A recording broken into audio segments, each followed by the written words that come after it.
আমার নবীজি সিজদার মধ্যে চলে গেছেন।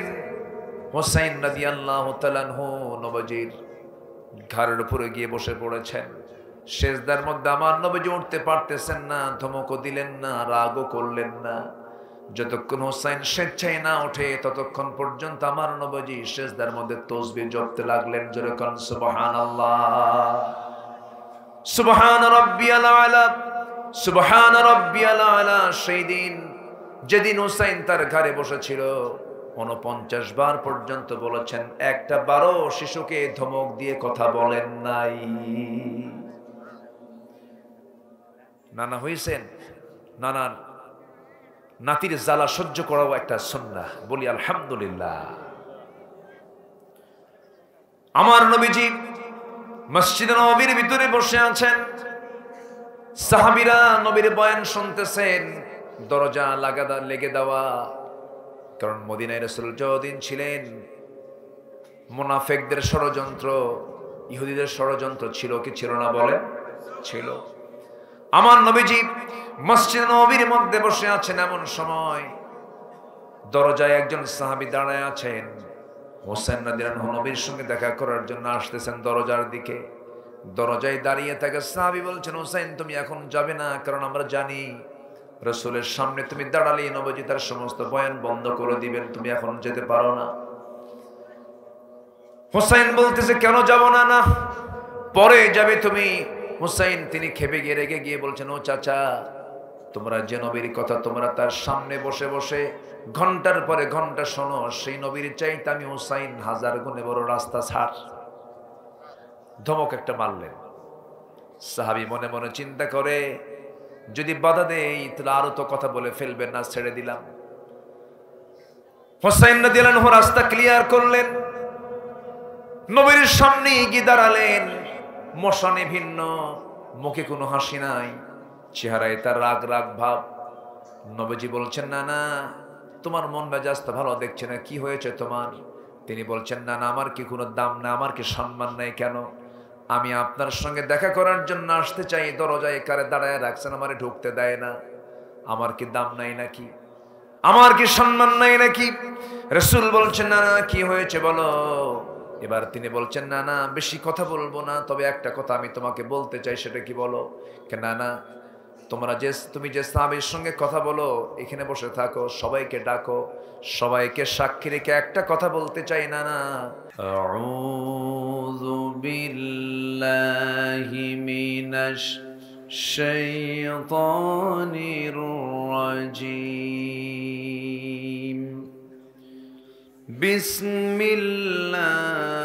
বিসমিল্লাহির রাহমানির রাহিম।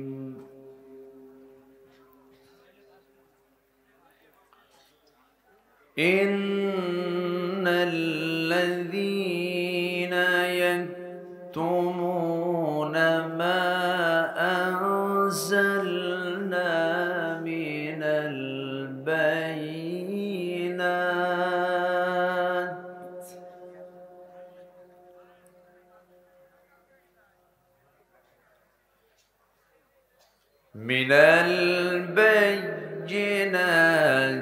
ওয়াল হুদা মিন বা'দি মা বায়্যানাহু লিন-নাসি ফিল কিতাব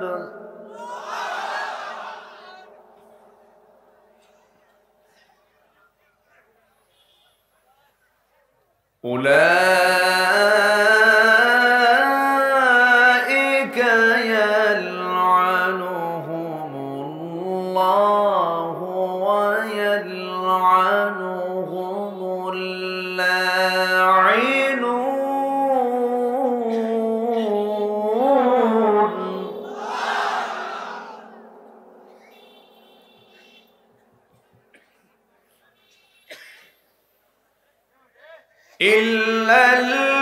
ইল্লাল্লাযীনা তাবু ওয়া আসলাহু ওয়া বায়্যানু ফাউলাইকা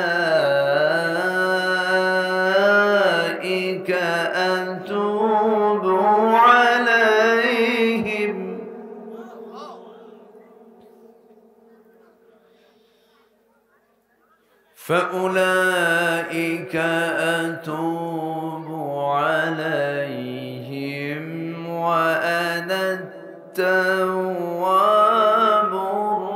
الرحيم.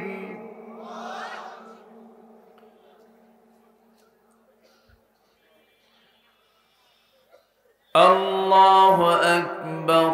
بسم الله الرحمن الرحيم.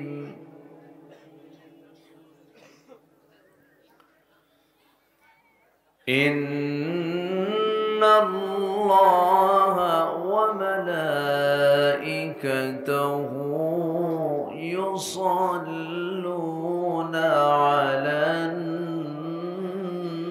النبي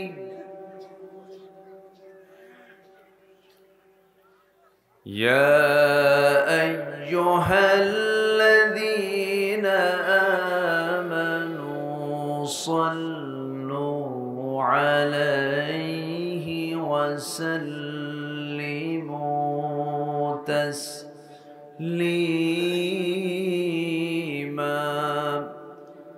اللهم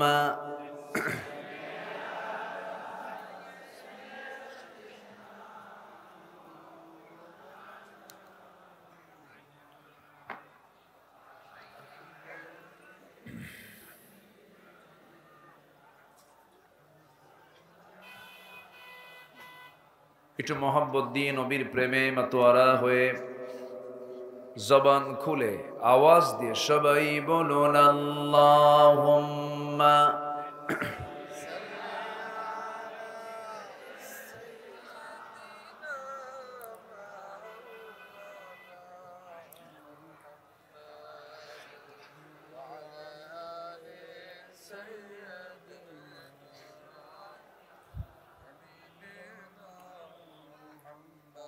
فمحمدنا هو سيدنا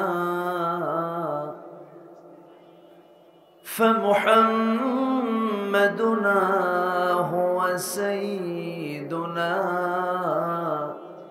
فالعز لنا لإجابته. اللهم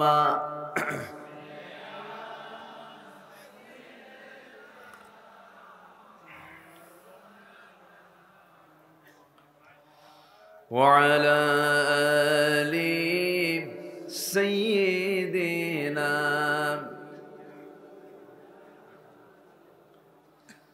সবাই বলুন বালাগাল উলা বিকামালিহি কাশাফাত তুজা বিজামালিহি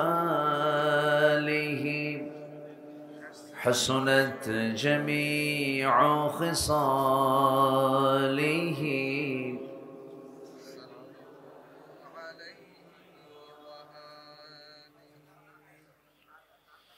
আমি কোরআনের সুর মাঝে শুনেছি যে নাম, আজানের সুর মাঝেও শুনেছি সে নাম। ও নাম শুনেছি আমি আমার হৃদয়, হে রাসূল নবীজি তোমায়, হে রাসূল নবীজি তোমায়। সবাই বলি সাল্লাল্লাহু আলাইহি ওয়াসাল্লাম। পাবনা জেলার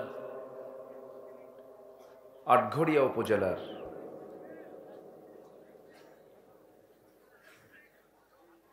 ঐতিহ্যবাহী মদিনাতুল উলুম হাফিজিয়া মাদ্রাসা গঙ্গারামপুর জুমাইখিরি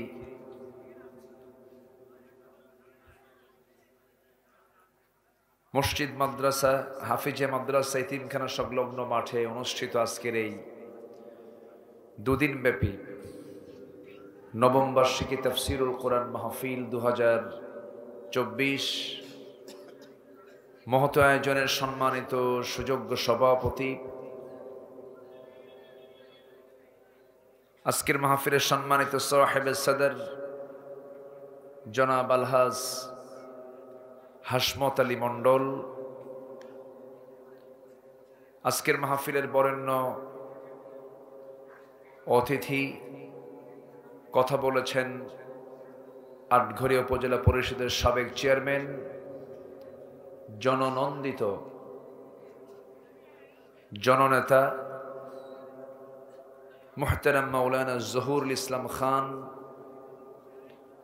উপস্থিত হযরত উলামায়ে কেরাম, ফদলায়ে ইজম, বিশেষ করে আজকের মাহফিলের অন্যতম মেহমান আমার অনুজ, আমার স্নেহধন্য বিশিষ্ট ইসলামী চিন্তাবিদ মুফতি আমির হামজা হাফিজাহুল্লাহ, উপস্থিত আজকের মাহফিলের প্রধান আকর্ষণ, যাদেরকে নিয়ে আজকের এই সাজানো গোছানো বর্ণাঢ্য আয়োজন, তাওহীদের পতাকাবাহী, কালেমার ঝান্ডাবাহী, দ্বীন ইসলামের নরসারদুল বীর মুজাহিদ, প্রাণ প্রিয় সম্মানিত দ্বীনি ভাইরা, আড়ালে বসে আছেন শ্রদ্ধেয়া সম্মানিতা মা বোনেরা, আলোচনার সূচনায় আনুষ্ঠানিকতার মধ্য দিয়ে আমার পক্ষ থেকে আবারও দিল খোলা সালাম, আসসালামু আলাইকুম ওয়া রাহমাতুল্লাহি তাআলা ওয়া বারাকাতুহু। সবাই কেমন আছেন? আমাকেও প্রশ্ন করলেন যে আমি তো আপনার সাথেই তো আছি, আল্লাহ পাক আমাকে আপনার মতোই রেখেছেন। বলছি আলহামদুলিল্লাহ। আল্লাহ পাকের মেহেরবানি যে মহান রব্বুল ইজ্জত ওয়াল জালাল আমাকে আপনাকে একটি মুক্ত পরিবেশ উপহার দিয়েছেন। স্বাধীন দেশেও আমরা ছিলাম এক পরাধীনতার শৃঙ্খলা আবদ্ধ এক মাজলুম একটা জাতি হয়ে আমরা বসবাস করছিলাম দীর্ঘ 16 বছর। সেই জুলুম শাহীর জগদ্দল পাথর আমাদের মাথা থেকে সরেছে, কিন্তু ষড়যন্ত্র কিন্তু থেমে নাই। বিভিন্নভাবে অপচেষ্টায় লিপ্ত একটা জাতি, একটা পক্ষ, তারা ভুলে গিয়েছিলেন নমরুদের কথা, তারা ভুলেছিলেন ফেরাউনদের কথা, তারা ভুলেছিল আবু জেহেলদের কথা। সম্মানিত ভাইরা, পৃথিবীতে কোনো জুলুম টিকে নাই এবং জুলুমতন্ত্র টিকতে পারে এটা ইতিহাস থেকে আমরা যদি একটু শিক্ষা নেই, চূড়ান্ত শিক্ষা ইতিহাসে আছে না নাই? আছে। যাই হোক, এখন মাহফিল কমিটির আর থানায় যাওয়া লাগে না, বরঞ্চ থানায় ফোন দিয়ে বলে কিছু লাগবে কি ভাই। এই হলো আজকের সিচুয়েশন। সম্মানিত ভাইয়েরা, সম্মানিত বন্ধুগণ, মহান রব্বুল আলামিন আমাকে আপনাকে সৃষ্টির সেরা করে পাঠিয়েছেন। যত প্রাণীকুল আছে, সমস্ত প্রাণীর মধ্যে, সমস্ত সৃষ্টির ভিতরে শ্রেষ্ঠ সৃষ্টি, শ্রেষ্ঠ মখলুক হচ্ছে মানুষ, যাকে আল্লাহ তাআলা এত ইজ্জত, এত সম্মান দিয়েছেন। পৃথিবীর কোন সৃষ্টিকে এত সম্মান দেওয়া হয়নি। কেন? কি জন্য? এর কারণ হচ্ছে পৃথিবীর সকল প্রাণীর মৃত্যুর মধ্য দিয়ে তার সকল কিছুর হিসাব শেষ হয়ে যাবে, কিন্তু জিন এবং ইনসান, এই মানব মণ্ডলীর মৃত্যুর মধ্য দিয়ে তার নতুন জীবন শুরু হবে। আমি কি ভুল বলছি? নতুন জীবন শুরু হবে। আমাদের যদিও আমরা পড়াশোনা করেছি কাল দুই প্রকার, একটা কাল তিনটা, অতীত, বর্তমান, ভবিষ্যৎ। কিন্তু কাল কিন্তু মূলত তিনটা নয়, কাল মূলত হলো দুইটা, একটা ইহকাল আর একটা কি পরকাল। কোন কাল শ্রেষ্ঠ বলেন? ভালো করে বলেন, কোন কাল শ্রেষ্ঠ? পরকাল। মাহফিলে পরকাল, আর মাহফিল থেকে বের হলেই ইহকাল। আমি কি ভুল বলতেছি? তাই তো আজকে যদি আমরা পরকালমুখী হৃদয় বানাতাম, অন্তত আমার দ্বারা কোনো বান্দার হক নষ্ট হতো না। আমি যদি পরকালমুখী হৃদয় বানাতাম, অন্তত আমার দ্বারা কোনো জুলুমের কাজ সংগঠিত হতো না। আমার হৃদয় যদি পরকালমুখী হতো, আমার কথায় আচরণে কোনো ব্যক্তির কষ্ট হতো না। এজন্য হৃদয়কে গড়তে হবে পরকালমুখী মানসিকতা দিয়ে। আমি আছি, চলে যাব, থাকার জন্য আসিনি, বাঁচার জন্য আসিনি, আমাকে সঠিক গন্তব্যে পৌঁছতে হবে। এই চিন্তা যার মধ্যে লালন হবে, সেই হবে পৃথিবীর সেরা মানুষ এবং আখিরাতেও সেরা মানুষ। একটা মানুষ ভালো হতে পারে দুনিয়ার চিন্তায় না আখিরাতের চিন্তায়? বলেন কিসের চিন্তায়? আখিরাতের চিন্তায়। আল্লাহ রাব্বুল আলামিন সুন্দর করে বলছেন, যুয়িনা লিন-নাসি হুব্বুশ শাহাওয়াতি মিনান নিসাই ওয়াল বানিনা ওয়াল কানাতিরিল মুকান্তারাতি মিনাদ-যাহাবি ওয়াল ফিদ্দাহ والخيل المسومة والأنعام والحرث ذلك متاع الحياة الدنيا والله عنده حسن المآب جربون الله أكبر। এই দুনিয়ার জিন্দেগিতে তোমাদের জন্য যা কিছু আকর্ষণীয় করে দেওয়া হয়েছে, নারীকে আকর্ষণ করা হয়েছে, সন্তানাদিকে আকর্ষণ করে দেওয়া হয়েছে, এই যে আকর্ষণীয় জিনিসগুলো তোমার সামনে দেওয়া হয়েছে, একটা বিষয় মাথায় রাখবে, সবচেয়ে শ্রেষ্ঠ প্রত্যাবর্তন স্থল হলো কার কাছে ফিরে যাওয়া। কার কাছে ফিরে যাওয়া? Everybody must be faced before the day of resurrection. প্রত্যেকটা মানুষকেই মহান রবের দরবারে হাজিরা দিতেই হবে। পালাবেন কোথায়? পালানোর কোনো সুযোগ নাই। দুনিয়া খেলার জায়গা নয়। কিন্তু আমাদের এক সাবেক নেতা জাতীয় অঙ্গনে নেতৃত্ব দিয়েছেন, বাতিলদের নেতৃত্ব দিয়েছেন। তিনি দুনিয়ার জীবনকে খেলাই মনে করেছেন বলে মাঝে মাঝে বলতেন খেলা হবে, বলতেন এগুলো বেকুফ, এগুলো বুঝলেন, কোন আক্কল নাই তো, ব্যাককল। এই ধরনের বেফাস কথা তাদের লেভেল থেকে কি মানায় বলেন তো? তাদের লেভেল থেকে কি মানায়? এটা জাতির কর্ণধার ছিল তারা। এত হালকা কথা, এত বেফাস কথা, এত বাজে কথা এদের মুখে মানায় না। শিশুরা বলতে পারে খেলা হবে, আসো খেলবো। সম্মানিত ভাইয়েরা, কই খেলা তো কিছুই হলো না। এখন সে আছে কই? চতুর্থ আসমানে না আন্ডারগ্রাউন্ডে, আল্লাহ জানে। তবে হ্যাঁ, যা করেছে তার ফলাফল দিয়েছেন কে? আসতে বলবেন না কে? আল্লাহ আছেন, শোনেন, দেখেন, জানেন, বোঝেন। হাইরে কত মুরব্বী কত কি বলছে, আহারে না মরা ছাড়া উপায় নাই বলছে না, না মরা পর্যন্ত পায় নাই। কই মরা তো লাগলো না। কি রোড ম্যাপ দিয়েছে 2041 বলছিল না 2041। 2024 নাই। এত মিথ্যা কথা বলতে পারে? আরে বাপরে বাপ। নির্বাচনের আগ দিয়ে বলল, যদি আপনারা আমাকে নির্বাচিত করেন, মদিনার সনদে আমরা দেশ চালাবো। দেখছেন কথার সাইজ দেখছেন? মদিনার সনদে দেশ চালাবে, অথচ দলটা ইসলামী দল না। দলটা কি ইসলামী দল বলেন তো?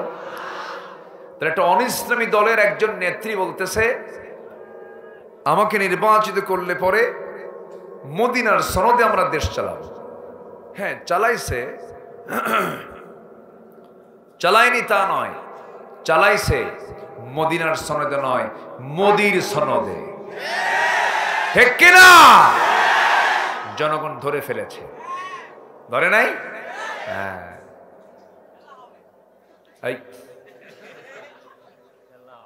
এখানে খেলার জায়গা নয়, এটা কান্নাকাটি করার জায়গা। ঠিক আছে না? বলি আলহামদুলিল্লাহ। আমি আমার এই 26 বছরের মাহফিল অঙ্গনে আমি চেষ্টা করেছি আমার মুখ থেকে অযাচিত কোনো কথা না বের করার। যারা আমার আলোচনা শুনেছেন সুন্দর মনে, তারা বুঝেছেন আমার মুখ থেকে আমি এরকম বেফাস কথা আমি বলতে চাই না। কারণ কোরআনের একটা সম্মান আছে না নাই বলেন তো? এই তাজিম আছে না বলেন তো? সম্মান আছে, বেফাস কথা বলা যাবে না। তো এই অঙ্গনগুলোকে কিছু বদমাইশ 16 বছর নষ্ট করছে। এর মধ্যে একটা হলো যে নাচানাচি করে, তেহারি না? ও আল্লামা সৈয়দ কামাল উদ্দিন জাফরি হাফিজাহুল্লাহর মতো একজন বর্ষিয়ান বিশ্বনন্দিত আলেমদের বিরুদ্ধে কথা বলে। চিন্তা করছেন কত বড় বেয়াদব হলে এই জাতীয় কথা বলতে পারে? এই মাহফিল, এই মঞ্চগুলোকে আমরা কলঙ্কিত করতে চাই না। কোন বাজে বেহুদা হক কথা নাই, স্পষ্ট কথা নাই, এমন কোন মেহমানকে এই মঞ্চে তোলাই ঠিক না। আমি কি ভুল বলছি? আমি কি ভুল বলছি? শামীম ওসমান তার ওয়াজ শুনে এসে বলে, হুজুর আমি আপনার খুব ভক্ত, আপনি বিশেষ করে জিকির যা করেন না, আপনি ব্যাপক ভক্ত আমি, মানে ওটাও সোর। আর কিছু বললাম না।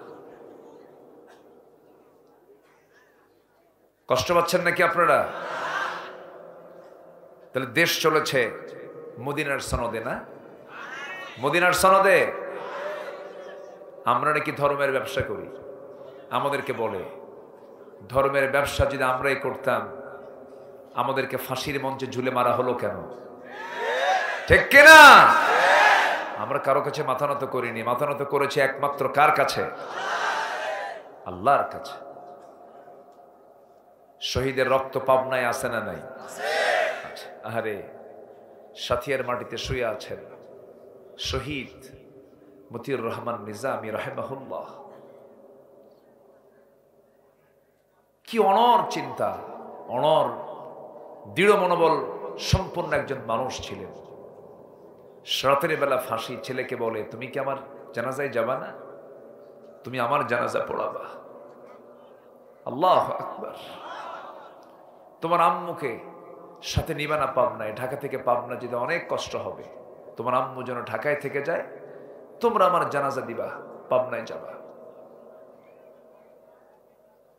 সম্মানিত ভাইয়েরা, এই যে মানুষগুলোকে নির্মমভাবে পাশবিক কায়দায় শহীদ করে দেওয়া হলো, এই রক্তগুলো কি বৃথা যেতে পারে? মনে হয় বৃথা যাবে? বৃথা যাবে না। আমার বিশ্বাস পূর্ব দিগন্তে সূর্য উদয় যেমন সত্য, বাংলার জমিন আল্লাহর দিন কায়েম হওয়া তেমনই সত্য। এই দেশের পূর্ব দিগন্তে ইসলামের রক্তিম সূর্য উদয় হবেই হবে ইনশাআল্লাহ।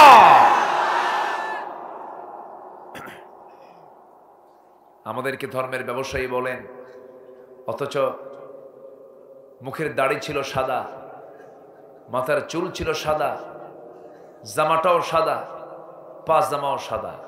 সাদায় সাদায় ফেরেশতা, সেই মাথার চুল কালো বানালো নিজেকে বাঁচানোর জন্য, দাড়ি কাইটা সাফ হয়ে গেল নিজে বাঁচার জন্য। নবীর মোহাব্বত থাকলে কি সে দাড়িতে খুর লাগাতে পারত? আসতে বলেন পারত? তাহলে সে কি সুন্নত রেখেছিল না ভান ধরেছিল? ব্যবসা কারা করে? কি কথা কি বুঝতেছেন? আচ্ছা, এরপরে পাজামা ছিল, পাজামা খুলে প্রমোশন হয়েছে, লুঙ্গি পড়ছে। পাঞ্জাবি খুইলা গেঞ্জি পড়ছে। দুই বন্ধু মিলে নৌকায় চড়ছে, নৌকার ভেড়ে নাই, ধরে ফেলেছে কোস্টগার্ড। বলতেছে আইনমন্ত্রীকে, স্যার চিনছে আপনাকে, উপায় নেই, চলেন থানায় যেতে হবে। আইনমন্ত্রীকে, আমি একা যাব? আমি তো একা আসিনি, আমি তো জামাতের সাথে আসছি। কিসের সাথে? হ্যাঁ, উপায় নাই তো। তো বলতেছে ওই লোকটাকে। আইনমন্ত্রী বলে তোমরা চেনো নাই? না চিনি নাই তো। ভালো করে দেখো, কেন মাথার চুল কালো দেখা যায়, মুখে দাড়িও নাই, লুঙ্গি পরা লোকটা কে? ওটা কি তরকারি বেছে নাকি? ভালো করে দেখো, ওটাই দরবেশ। সম্মানিত ভাইয়ের, একটা জালিম জালিমকে ছাড়ে না, আর একটা ইমানদারকে যখন বলা হয় ওই ইমানদার লোকটা কোথায়, জীবন দেয় বলে দেয় না। এটাই হলো মুমিন এবং জালিমের তফাৎ। আমার বন্ধুগণ, অনেক কথা আছে, আস্তে আস্তে করে বলবো। সূরা বাকারা থেকে আমি কিছু তেলাওয়াত করেছি, 59, 60 এই দুইটা আয়াত আমি তেলাওয়াত করেছি। আল্লাহ রাব্বুল আলামিন তিনি নিজে লানত করেন, 10 শ্রেণীর উপরে লানত করেছেন, 10 প্রকার ব্যক্তির উপরে লানত করেছেন। আল্লাহ যদি কারো প্রতি অভিসম্পাত করেন, সেই ব্যক্তির কোনো নাজাত হবে না। আর আল্লাহ যদি কারো প্রতি রহমত করেন, তার প্রতি কেউ গজব দেওয়ার কোনো সুযোগও পাবে না, কোনো ক্ষতি তারা করতে পারবে না। আল্লাহ বলছেন, বান্দারে তোর প্রতি আমি লানত করি 10টার সময়। নাম্বার 1 হলো ফাহাল আসাইতুম ইন তাওয়াল্লাইতুম আন তুফসিদু ফিল আরদি ওয়া তুকাত্তাউ আরহামাকুম أولئك الذين لعنهم الله فأصمهم وأعمى أبصارهم সূরা মুহাম্মদ আয়াত নম্বর 22-23। এই জমিনে যারা বিপর্যয় সৃষ্টি করবে এবং আত্মীয়তার বন্ধন যারা ছিন্ন করবে, এই সমস্ত অপরাধের কারণে, জমিনে ফাসাদ সৃষ্টি করার কারণে আল্লাহ রাব্বুল আলামিন নিজে জানিয়ে দিচ্ছেন ওই সমস্ত বান্দার উপরে আমি আল্লাহ রাব্বুল আলামিন লানত নাজিল করি, লানত বর্ষণ করি। জোরে বলেন নাউযুবিল্লাহ। আমার দেশে কি ফিতনা সৃষ্টি হয়েছে? বিপর্যয় সৃষ্টি হয়েছে? আল্লামা সাইদির মতো মানুষকে তারা আসামি বানাইছে। চিন্তা করা যায়? কোনো সমস্যা, কোনো অসুবিধা নাই তো? বলি আলহামদুলিল্লাহ। প্রচন্ড কুয়াশা, চতুর্দিকে কুয়াশাচ্ছন্ন। তবে মাহফিল কমিটি অনেক সুন্দর করে আজকের মাহফিলকে সাজিয়েছেন। বরাবরই তারা সাজান। বিশেষ করে আমার সুলাইমান ভাই, উনি আছেন নাকি?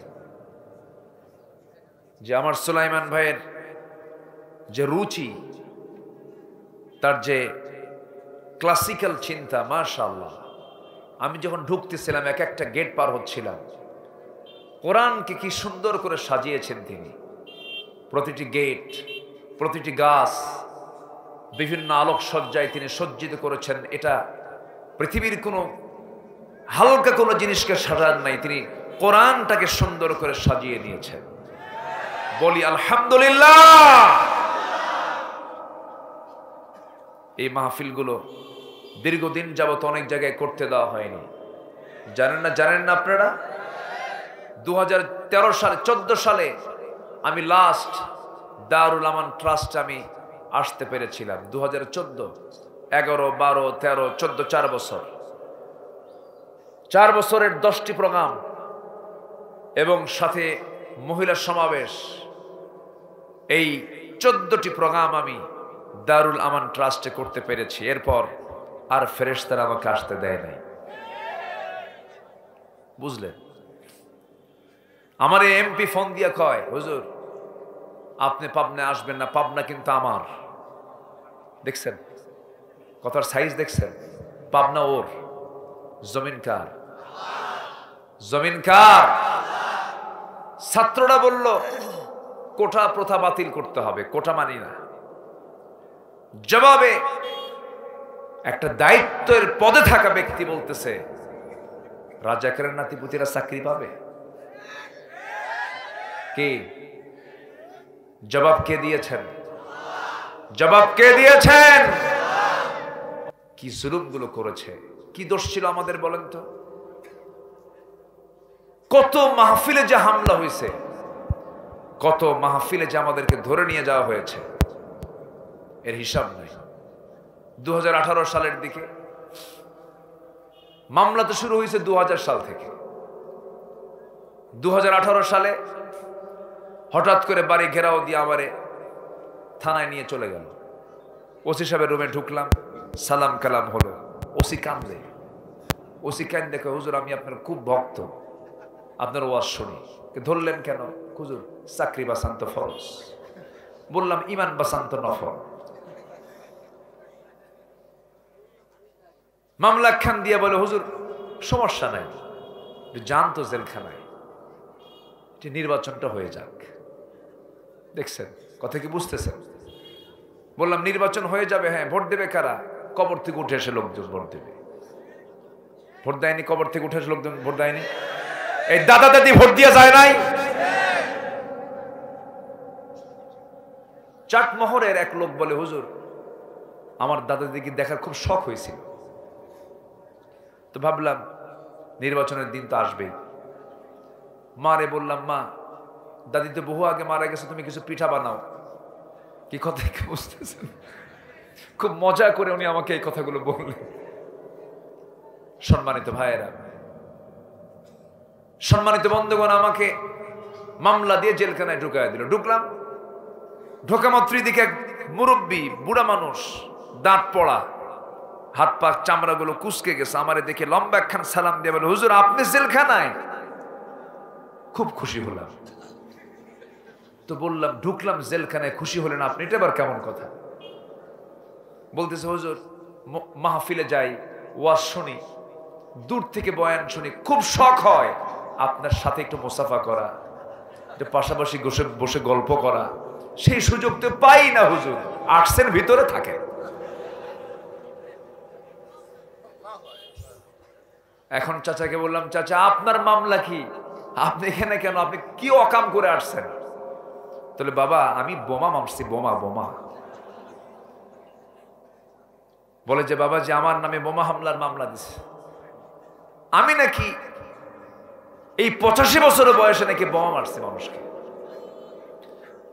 মানে বলে, বলো তো বাবা আমার এই ফিটনেস বিহীন, আমার হাতের কোনো ফিটনেস নাই, এই হাতে যদি বোমা মারি সেই বোমা কি মানুষের গায়ে লাগবে না আমার গায়ে লাগবে? এই হলো ওদের কীর্তি, যা দেখিয়েছে ওরা। আমরা জগদ্দল পাথর আমাদের মাথা থেকে সরাতে পেরেছে আল্লাহর রহমতে, বলি আলহামদুলিল্লাহ। যুবকরা আজকের মাহফিলে বেশি, এটা ইতিবাচক দিক। যুবকরা তোমরা আর বসে থাকবে না, আরো কাজ আছে, তোমাদের কাজ আছে না নাই? তোমার কাজ ততক্ষণ চলবে যতক্ষণ না বাংলার জমিনে কোরআনের আইন না কায়েম হবে।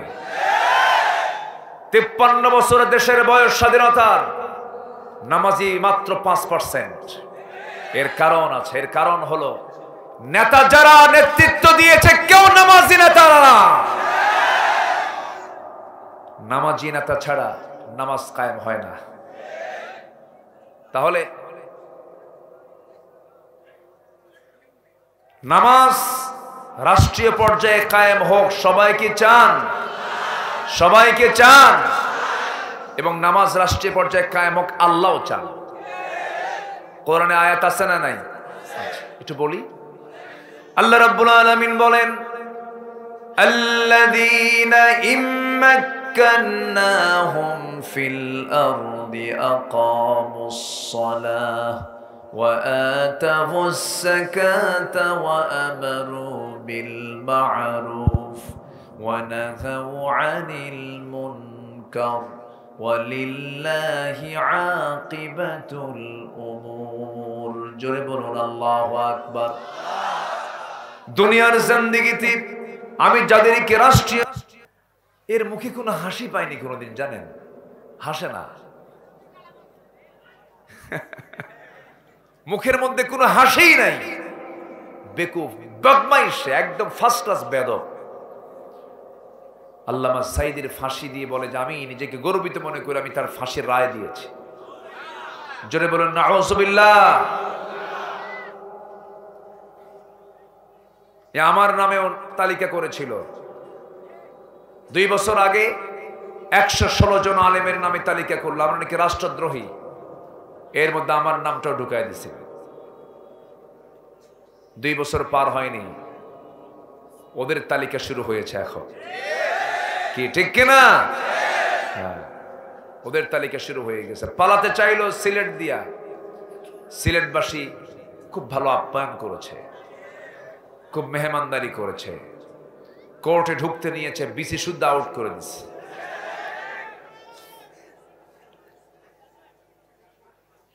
সম্মানিত বন্ধুগণ, একটু হাসতে হয়। এই লোকটার মুখে হাসি দেখি নাই, বেদব টাইপের। যারা হাসে না তাদের বউরা মনে মনে দোয়া করে এটা মরবে কোন দিন।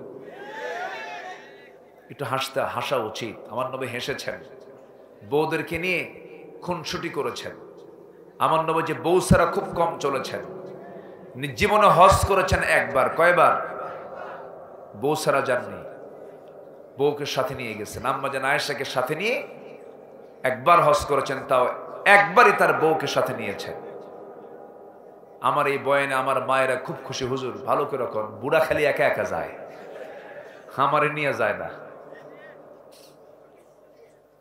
আম্মা জান আয়েশা বলেন, রাসূল যখন ইহরাম বাঁধবেন, ইহরামের কাপড় যখন তিনি বাঁধবেন, ইহরামের নিয়ত করছিলেন, সেই সময় রাসূল তার আগ দিয়ে আমার সঙ্গে সহবাস করলেন, পবিত্র হলেন। এরপরে ইহরামের কাপড় তিনি বাঁধলেন। স্ত্রী হচ্ছে ইমানের পাহারাদার। আমি প্রায় এই কথাটা বলি, বউ কাছে থাকলে শয়তান পাত্তা পায় না। আসতে কয় ঠিক কিনা? আপনি যত ফিতনার মধ্যে যান না কেন, যত বেহায়ের পরিবেশে আপনি যান না কেন, সমস্ত এখন বেহায়া দিয়ে ভরা। বউ যদি সাথে থাকে, উপায় নাই আপনি অন্য কোন নারীর দিকে নজর দিবেন, উপায় নাই। এটা হচ্ছে ফার্স্ট ক্লাস দারোগা, তাকাতে পারবেন না তো।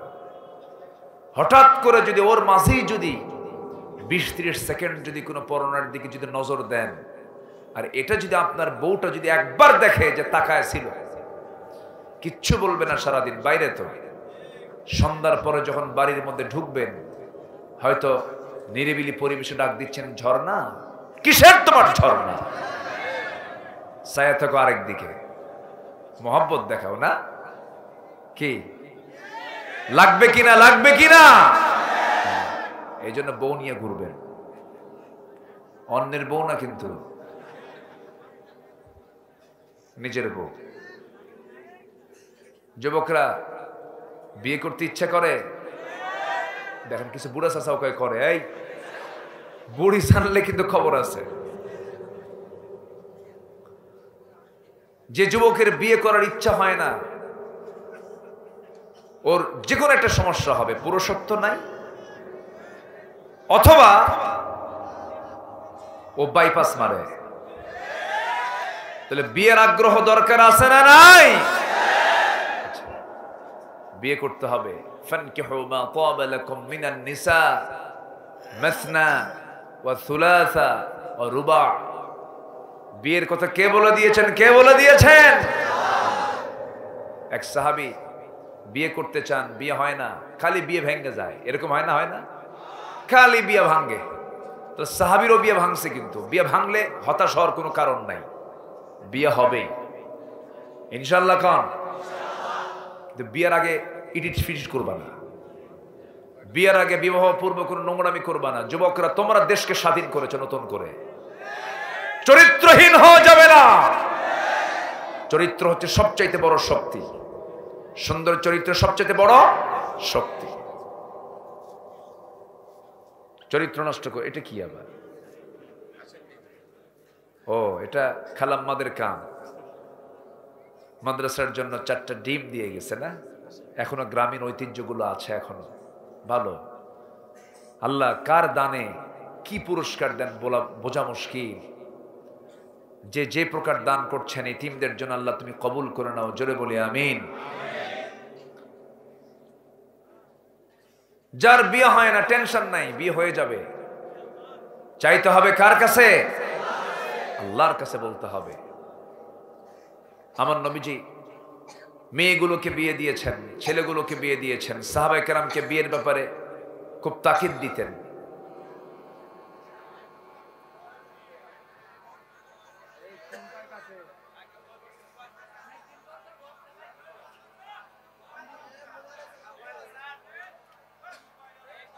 হ্যাঁ,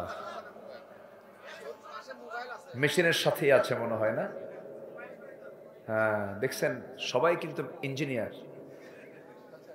তাড়াতাড়ি সরাই দেন, এই ফোন বাজলে এটা আওয়াজটা আসে। ফোন তো একটা বিশাল বিড়ম্বনা, বুঝলেন?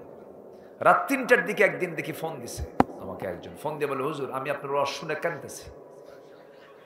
তো কান্দেন কেন হুজুর? ওয়াজ শুনে আর থাকতে পারলাম না, চোখে পানি চলে। হুজুর দোয়া করি। বলেন তো রাত 3টার দিকে ঘুমন্ত অবস্থায় কি দোয়া হয়? করতে রাগ করি নাই, বললাম যে না, দোয়া করলাম। আরেকদিন এরকম গভীর রাত্রে আমার পাশে বউ শুয়ে আছে, একজন ফোন দিছে, মহিলা কণ্ঠ। তো ফোন দিয়ে বলে, কি করছো তুমি? আমি তো বড় বিপদে পড়ে গেলাম, বড় মুসিবতে পড়ে গেলাম, যে এটা আবার কি হলো, আমি তো চিনি না তাকে। তো পাশে তো দারোগা শুয়ে আছে, মানে এখন বলাও মুশকিল, কিচ্ছু করতে পারতেছি না। শেষ পর্যন্ত বললাম, আপনি কে? ভাক্কা করো। আমি তো আরো অবাক হয়ে যাচ্ছি, ভাবতেছি এখানে তো কোন একটা নাম্বারে ভুল হয়েছে, ভুল করে কোথাও একটা নাম্বারে আসছে।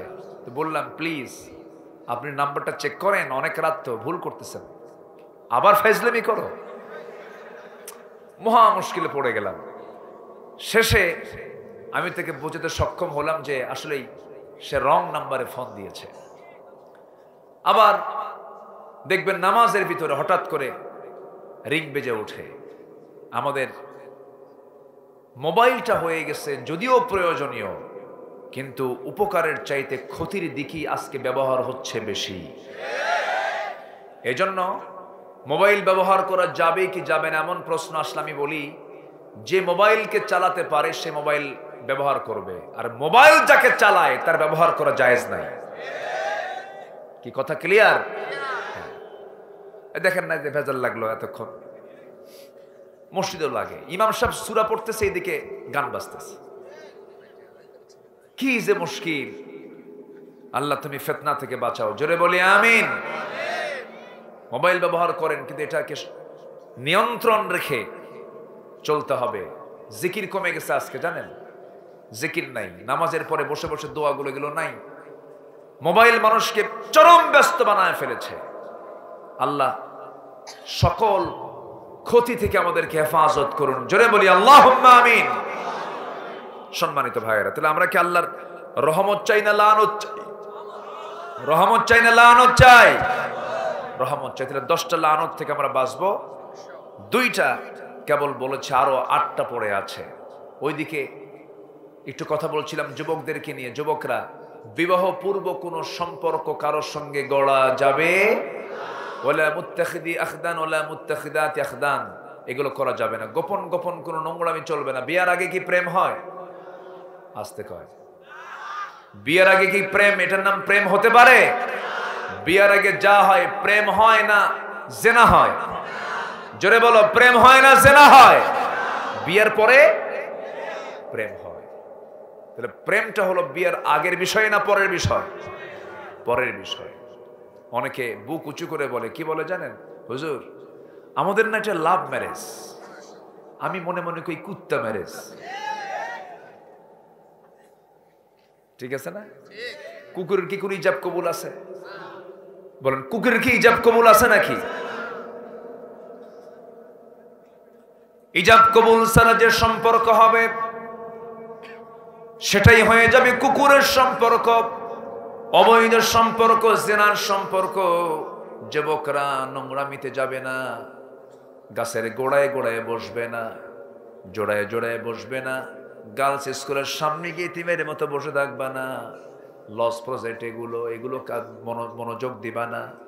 তোমার যখন খারাপ লাগবে, যৌবনের উম্মাদনা কাজ করতেছে, আল্লাহর কালামটা সুন্দর করে পড়বে, শেষ রাতে তাহাজ্জুদ পড়ে রোজা রেখে রোজার নিয়ত করবে, আল্লাহ তোমার সবকিছুকে সহজ করে দিবেন।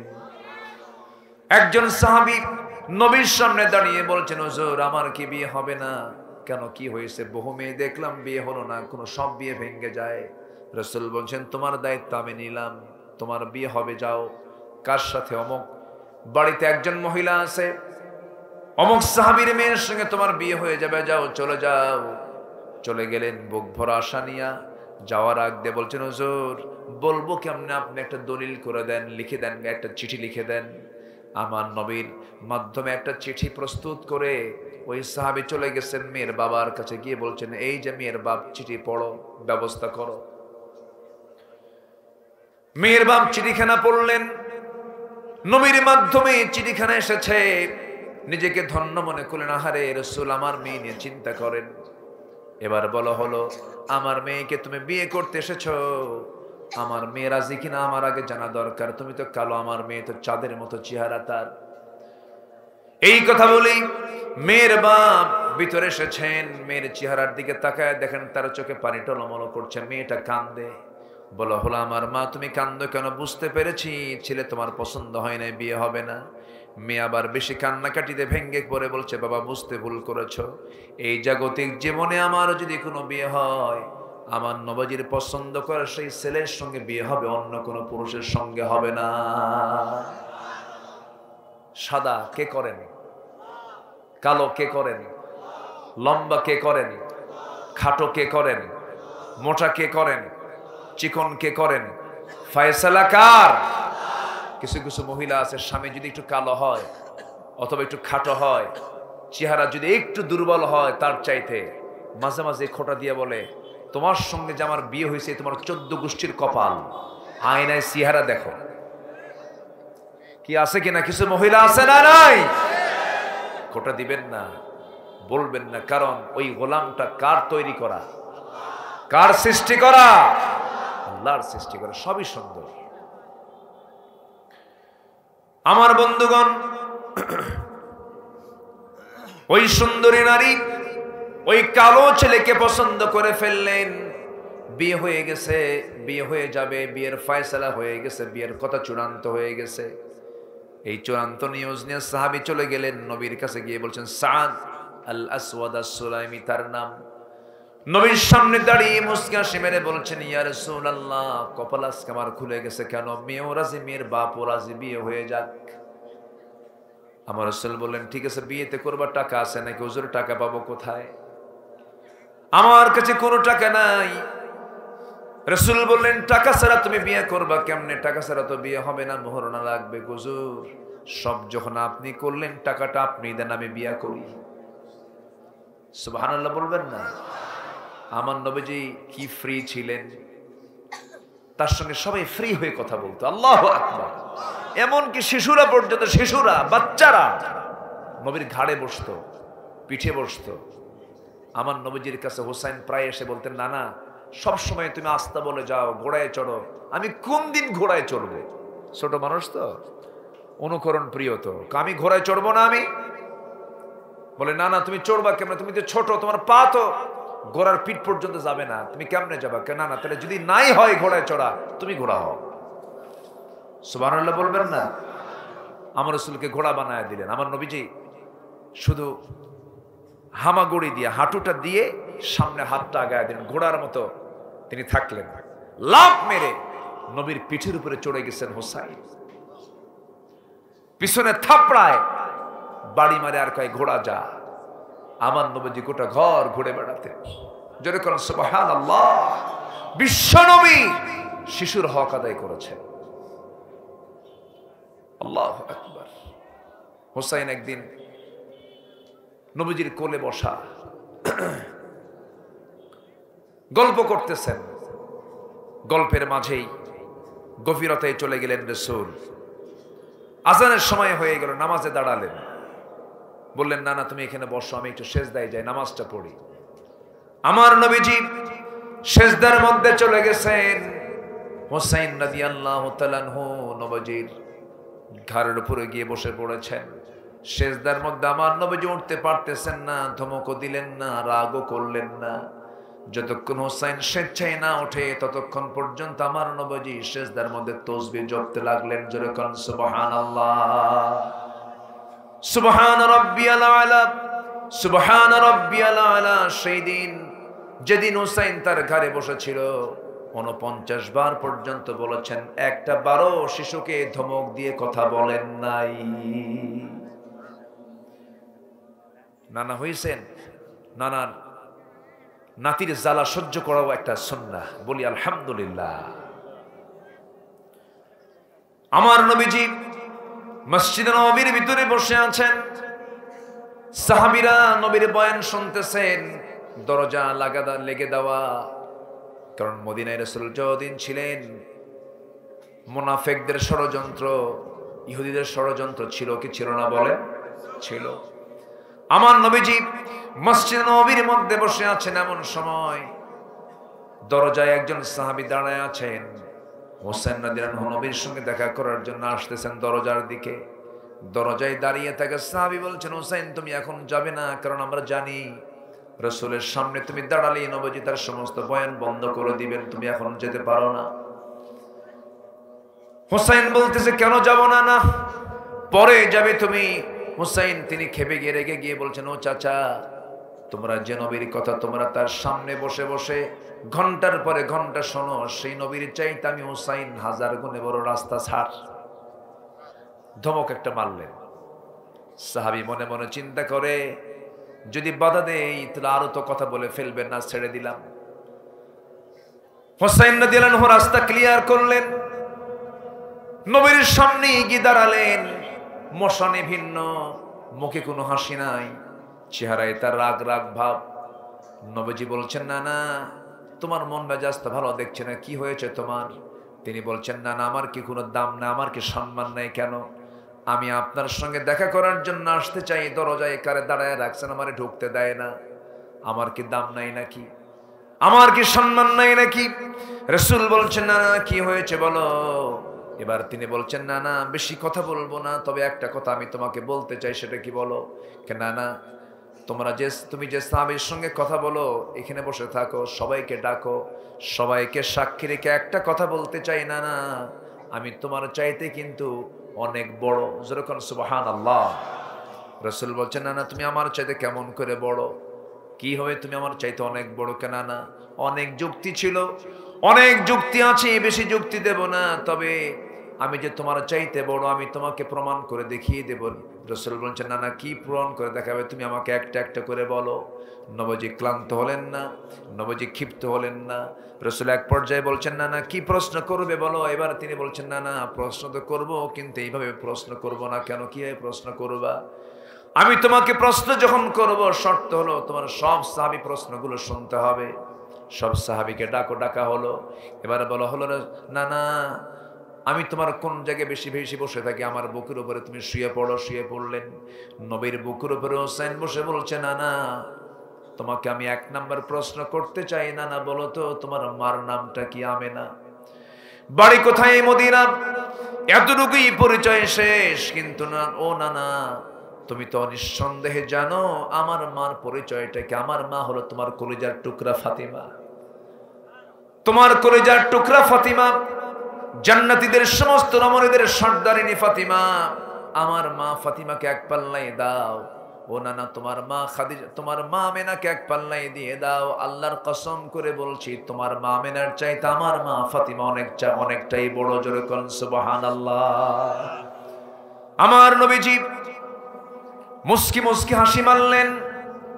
এরপরে বলছেন, নানা আর কি প্রশ্ন করবি বল। এবার বলছেন, নানা বলুন তো আপনার বাবার নামটা কি আব্দুল্লাহ, বাড়ি তার কোথায়? মক্কায়। আর কি আছে? আর তেমন কিছু নাই।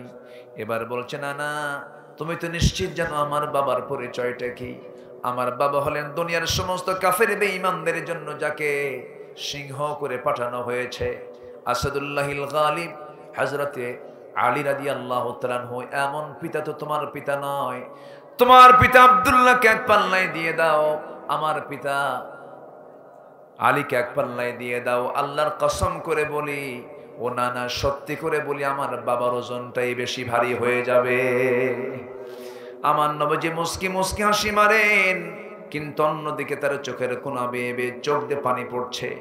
এবার বলছে, নানা রে আর কি প্রশ্ন করবি বল। এবার বলছে, নানা অনেক প্রশ্ন ছিল, শুধু লাস্ট একটা প্রশ্ন করব। নানা বলো তো তোমার নানার পরিচয়টা কি? আমার রাসূল বললেন, আমার নানার পরিচয় হলো ওহাব জোহরি তার নাম, বাড়ি তার কোথায়? মদিনায়। কি করতেন? ব্যবসা করতেন। এতটুকুই তার পরিচয় শেষ। কিন্তু নানা তুমি তো জানো আমার নানার পরিচয়টা কি? আমার নানা তো এমন নানা যে নানা পৃথিবীর কোনো মানুষের জন্য জুটবে না কখনো। পৃথিবীর কোনো মানুষ এমন নানাকে কখনো খুঁজে পাবে না। আমার নানা হলেন সর্বকালের সর্বযুগের সর্বশ্রেষ্ঠ মহামানব, যার সম্মান মর্যাদা আল্লাহর পরে সরওয়ারে কায়নাত মুহাম্মদ সাল্লাল্লাহু আলাইহি সাল্লাম। আমার নানা হচ্ছেন এমন বড় নানা। আমার নানাকে এক পাল্লায় দিয়ে দাও, তোমার নানাকে এক পাল্লায় দিয়ে দাও। আল্লাহর কসম করে বলি আমার নানার ওজনটাই বেশি ভারী হয়ে যাবে। আমার নবীজি হোসেনকে কোলের মধ্যে নিলেন, মাথা থেকে পা পর্যন্ত প্রত্যেকটা জায়গায় চুমু দিয়ে ভরায় দিয়ে বলছে, নানা রে আজকে তোর নানা হওয়ার পরেও আমি তোর, তুই আমার নাতি, তোর কাছে আমি যুক্তির খাতিরে হেরে গেলাম। জোরে কোন সুবহানাল্লাহ। সেই নবী আমার নবী, সেই রাসূলকে নিয়েও বাজে কথা বলেছে 16 বছর অনেক কুলাঙ্গারেরা। এর মধ্যে সবচাইতে বড় নরধম একটা আছে নিঝুম মজুমদার। ওর নাম এখন হারপিক না, বদমাইশ। সম্মানিত ভাইয়েরা, ওরা 16 বছর আমাদেরকে তালিকা করেছে, এখন আমাদের তালিকা করার সময় হয়েছে। জাহাঙ্গীরনগরের সেই ধর্ষক ছাত্র জীবনে সে 100টা নারীর জীবন ধ্বংস করে মিষ্টি বিতরণ করেছিল ক্যাম্পাসে সাংবাদিকদেরকে ডাক দিয়া। এরকম বদমাইশগুলোকে, নাস্তিকের বাচ্চাগুলোকে, সবগুলোকে ধরে ঝুলে মেরে এদের রক্ত, মাংস, হাড়, হাড্ডি কুত্তা বিলাই দিয়ে খাওয়ানো দরকার। রাজি আছেন কারা কারা? হাত উঁচু করে দেখা।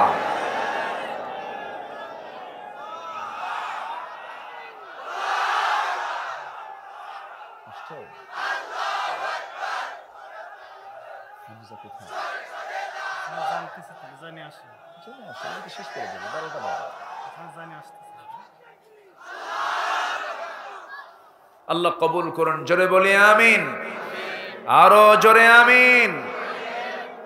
সম্মানিত ভাইয়েরা, আল্লাহ পাক লানত দিয়েছেন কয় শ্রেণীর উপরে? হাতের আঙ্গুল কয়টা? কয়টা?